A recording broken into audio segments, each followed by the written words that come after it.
Pemirsa, puluhan ibu rumah tangga warga Gampong Pusong Lama, Kecamatan Banda Sakti, Kota Lok Semawe mendatangi kantor Gecik Gampong setempat untuk mempertanyakan dana COVID-19.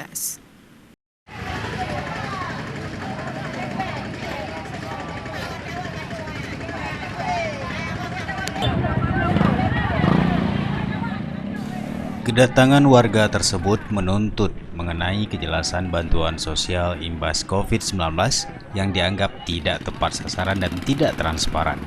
Suasana di depan kantor Gecik Gampong Pusong Lama dipadati puluhan kaum ibu yang menuntut bantuan sosial segera dicairkan.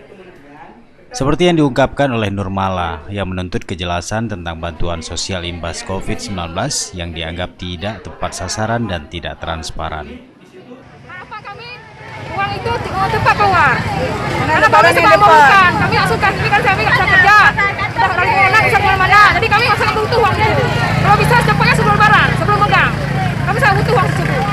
Berarti 600 ya per orang ya? Ya, yang sudah ada keluar 600.000. Berarti yang diharapkan masyarakat apa? Cepat keluar, sebelum lebaran sudah keluar uang itu. Berarti cepat dicairkan gitu ya? Ya, itulah. Karena kami nggak bisa kemana-mana.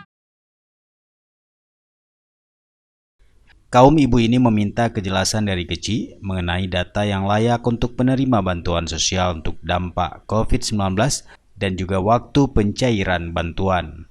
Dari Lok Semawe, Tim Liputan Aceh TV melaporkan.